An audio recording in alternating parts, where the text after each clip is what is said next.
जय गुरु जी, नमस्ते गुरु जी। गुरु जी महाराज के चरणों में सादर प्रणाम। संगत जी, only and only by Guru Maharaj's immense grace and blessings, we are reading the Divine Granth, the Light of Divinity. And to continue the same, the satsang that we will be reading today is documented in the Granth under the title Drinking from the Cup of Faith.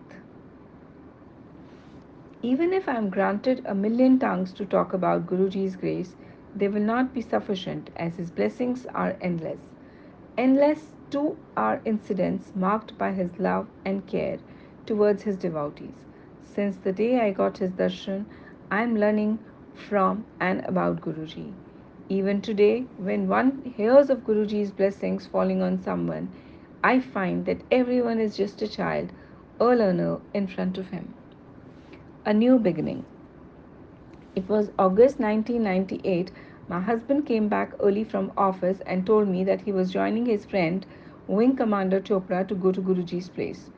He was then a firm non believer in saints and Mahapurushs, and this decision came as a surprise. He left at around 6 in the evening and returned well past midnight.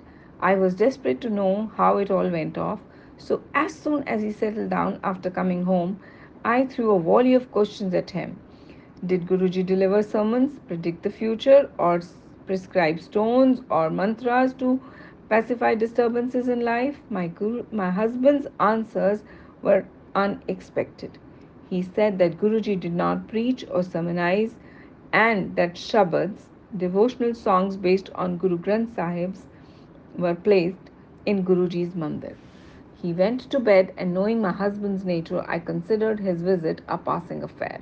He wouldn't even remember anything the next evening. Imagine my surprise the next evening when my husband called up from office to say that he was leaving for Guruji's place and would be home late. When he returned as late as the previous night, I asked him a simple question: "What pulled you back there?" He had a simple answer: "What I got there is not something which can be explained, it can only be experienced." Intrigued, our family decided to go for Guruji's darshans the next evening. How the Guru's doors opened. On my husband's third visit, my children and I accompanied him. We were 20 meters away from Guruji's place and we could smell a very strong fragrance. When we entered the hall where Guruji sat, the fragrance was all around us. The first thing that came to my mind was, this gentleman has put on so much perfume that the entire hall is filled with fragrance. He is probably a very hi fi stylish guru. Even after my husband's description, Guruji's first darshan was stunning and different from my initial presumptions. Our share of unimaginable things was just starting. As soon as I got up, after bowing to Guruji, he straightway said in Punjabi, "Finally, you have come, a disciple of Guru Gao's saint." This was just a mild indicator of how well he knew me at my very first visit to his place, for apart from our family, no one knew of the saint we had been seeing. Chai Prasad, sips of faith. At Guruji's place, tea was the first and sometimes even the last refreshment served. I have been allergic to tea leaves since childhood. My mouth would fill with ulcers if I had tea in any form. However, as soon as we settled down in the Sangat, a person came around offering tea. I was in a fix, as I was not willing to say no to the prasad. Suddenly, I realized that the person serving tea had skipped me. I was relieved. I was neither required to say no to prasad, nor was I pushed to consuming tea.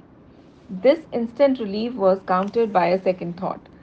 I had been deprived of prasad and thus the blessings at this holy place. All this was happening within me, but the world outside was moving as if I was speaking aloud. Immediately, the person serving tea turned back and offered it to me. This made me stunned, since that person seemed to be responding to my internal conversation. Anyhow, the moment I overcome the shock, I realized he was waiting for me to pick a glass. I immediately picked the glass, and amidst resistance from the family members, I drank a glass of tea. No mean feat for someone who had never had tea since early childhood. This was followed up by 2 or 3 more classes in the span of next few hours that we spent at Guruji's place that day. We left Guruji's place at around 1 a.m. Next morning, I expected to have great pain in my mouth, full of ulcers, but my mouth was fresh as never before, with not a trace of the ulcers. Everyone was amazed. Till date, I can only drink tea without any ill effects at only one place in the world, at Guruji's temple. And I can drink it anywhere if Guruji's physical presence is around me. If I drink tea at home or any other place, I end up with a sore mouth. This demonstrated the tremendous protective power of Guruji, turning a mere consumable into a healing prasad, which has the power of throwing diseases and troubles away. Anything served at his place, in his blissful presence, can only serve as a tool of showering blessings and can never ever have a negative impact. After my initiation into the world of blissful tea drinkers, all of us in the family were in for another surprise. A fragrance, which I thought was that of a perfume which Guruji uses, began spreading in our living room. We were fascinated to get that fragrance in our home. Unable to comprehend anything, we enjoyed smelling it for the short while it lasted. It was only during subsequent visits that we realized that the fragrance comes naturally of Guruji and indicates his presence. Further events unfolded Guruji's Sharan in a pronounced manner. Every day turned miraculous. Guruji, a power above all others. There are good times and bad times in life. Happy times find you surrounded by people, but in the hour of grief, Guruji is the only one who stands up by you and bails you out. Many people can be willing to support you, but all of them are helpless when the forces act against you. You are beyond their control. But Guruji's unconditional support protects you against all odds. You have to bear the consequences of your karma, but in the divine refuge of Guruji. I have seen nature in a helpless position, since any punishment before reaching a follower of Guruji is either completely erased or lessened to a very high degree.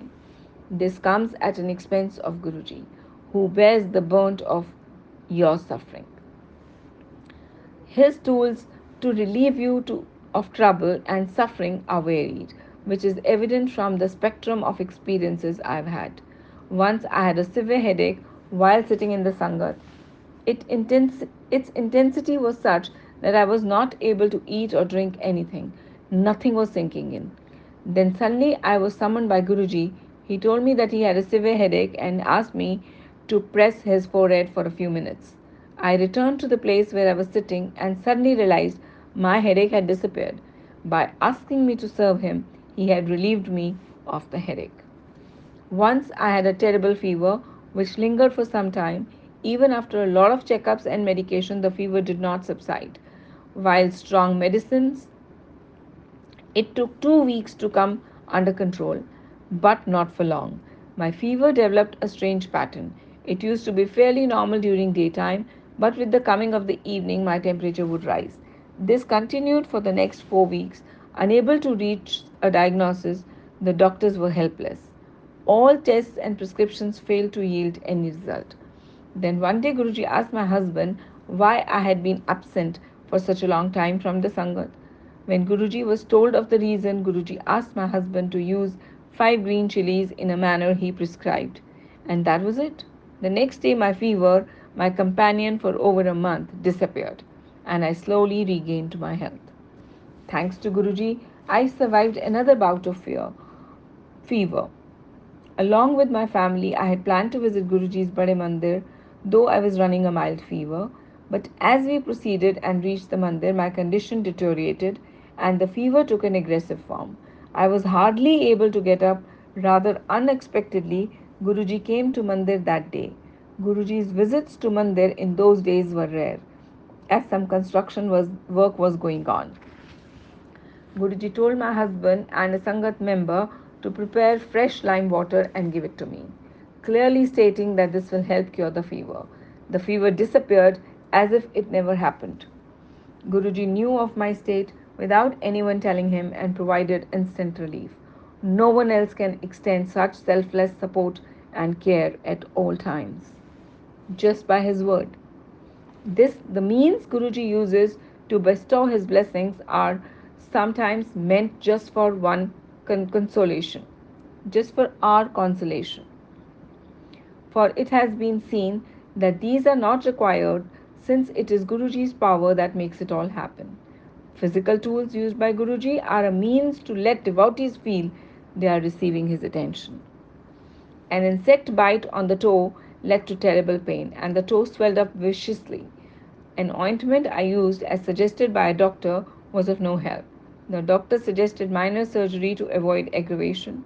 But at the same time, without my husband telling him, Guruji himself inquired about the insect bite, and that was enough. The bite grew less painful, and the spot showed a marked improvement. In the next few days, it disappeared. Such are Guruji's powers. Even after surprisingly he cured me of diabetes, it was detected back in 1999 and 2000. Diabetes is conventionally a disease that can be suppressed but not cured. However, in my case, Guruji just shooed it away. In a few months, without medicines or treatments, purely with Guruji's grace, I was cured. Neither had we nor had Guruji mentioned the problem. Guruji's words, though said very casually, have a deep impact. They are, in fact, an order binding for the entire cosmos. And here is what happens when his command is taken lightly. When we started coming regularly, Guruji called my husband and told him to come only thrice a week on Monday, Wednesday, and Friday. We followed his instructions, but trying to compensate for the days lost, we started leaving home early. One day we reached at 6 p.m. as against the scheduled time of 8 p.m. for the satsang. Guruji then instructed us to reach at 8 p.m. and it so started happening that irrespective of the time we left home, we would reach Guruji's place only at 8 p.m. Once we left home at 5:30 but found a 25-kilometer distance to Guruji made agonizingly slow due to a spate of traffic jams. Finally, we reached at 8 p.m. But we covered the same distance in half an hour when we were delayed and could depart home only at 7:30 p.m. Langar Shah's blessings. Our nature occasionally puts us into situations which later makes us look silly. Once I was on a fast which required that I abstain from wheat products. My diet for the day compromised solely fruits. When we went to attend Guruji's Sangat, I decided not to go for langar at all, for it had chapatis and thought no one will know. More than 200 people had gathered that day, and langar was given out in 6 rounds. But Guruji noticed that I did not have langar and specifically instructed me to go and have langar in the last round. Not daring to break the fast, I went to the first floor of Empire State Mandir. The Sangat was then conducted on the ground floor and the langar was served on the first floor, and decided to sit in a corner and then go back to the Sangat hall. I had thus committed two blunders. One, I did not understand the meaning and importance of Guruji's words, due to which I failed to obey his instructions. And two, I tried to deceive Guruji, not realizing that the omniscient eye is not hindered by physical barriers. But as soon as I came back to the Sangat hall, Guruji gave me a hard stare and immediately asked someone to bring sweets for the distribution among the Sangat. He started distributing the prasad, and when it was my turn, he gave me more than twice than what he gave to others, as though compensating for langar that I had skipped. Back home, when I ran through the whole sequence of events in my mind, I realized my mistake. The message from Guruji was loud and clear: don't skip the langar. I only later realized the prasad is Guruji's tool to shower his blessings. It is immaterial of its physical form, and any given opportunity should be grabbed with both hands, as these blessings are too precious to miss. Guruji comes between a truck and a car. My husband and I were on our way to Sangat from Noida, but we got stuck in a particular traffic light that went red for the third time running. We were still, however, only within sniffing distance of clearing it. So, as soon as the light turned green, my husband accelerated. There was a heavy, high body truck right in front of our car, which also accelerated initially but then came to a halt due to a cyclist falling right in front of it. This left my husband with no reaction time. He could sense a collision. Suddenly, I saw Guruji in front of the car and screamed, Guruji! It took us a few moments to regain our senses. When we got out of the car after a while, we saw that the car had moved underneath the truck body but had not been damaged. The car's bumper was just few inches away from the truck tire. I realized why Guruji had appeared in front of the car. Had he not, we could not have avoided the accident. Even more surprising was what happened when my husband was sharing this experience with one of the Sangat members. He had barely narrated how I saw Guruji in front of the car when the lady he was sharing our experience with suddenly inquired if our car was a blue Maruti 800. My husband said yes. The devotee then clarified that she had seen the incident in her dream. She added that she clearly saw Guruji coming right in between the car and the truck. It was a hair raising to hear her account. No one can escape his eye. Once Guruji summoned me and asked me to fetch a person. Since I did not know this man, he told me that he was fat and sitting right behind a pillar, an area not visible from Guruji's seat. On my way, I was wondering how it is possible to identify a single person with just these two clues. But I found only a single fat person sitting in the whole area, and I conveyed Guruji's call to that person. This just indicated how clearly Guruji was able to see through the wall to his other side. Guruji can, if he wishes to, clearly spell out what had happened in the past, what is happening around the globe at present, and how the future would be. When my children, a daughter and a son, were still in school, Guruji once mentioned casually that both the kids will get jobs in Siemens. At that point of time, it was hard to believe this, but finally, after 6 years, the same came true when both children started with respective careers with Siemens. Similarly, it was sometime in year 2000 that Guruji told me that my daughter's marriage will take place in the year 2005, and that's how it actually turned out to be. She got married on 30th April 2005. Experiences in Shiva's heaven. Guruji's Bade Mandir is a very special place. Located at the edges of the capital city, you tend to forget worldly troubles in its atmosphere of virgin purity. For me, it is the only place where, irrespective of Guruji's physical presence, I can have tea anytime and any number of times. But this probably is indicative of just the most minute fraction of the mandir's powers.